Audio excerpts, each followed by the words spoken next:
जे रस्ता गुजर बड़े पगला ऊ रस्ता छेक लिहे।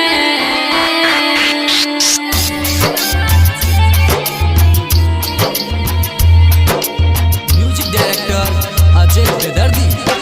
जब डोल सजेलो हमर पगला खिड़की से देख लिहे। जब डोल सजेलो हमर पगला खिड़की से देख लिहे। जे रस्ता से गुजर बोरे पगला रस्ता छेक लिहे। जे रस्ता से गुजर बोरे पगला रस्ता छेक लिहे। मसाद रिकॉर्डिंग स्टूडियो तेनुआ।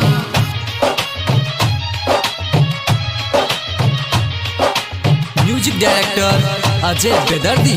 उतार हवे हंसी खुशी से अपना रे गाँव में। हमारा छोड़ के जान पड़ते अपना ससुराल में। हमारा छोड़ के जान पड़ते अपना ससुराल में।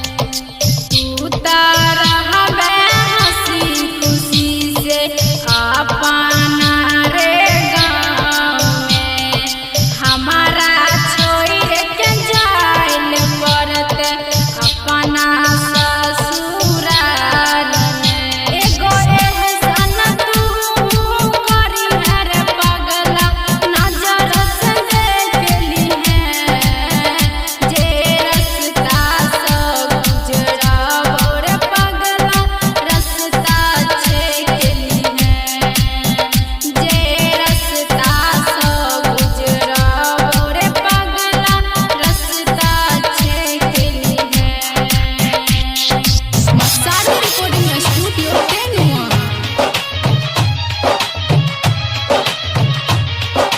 Music director Ajay Bedardi. जी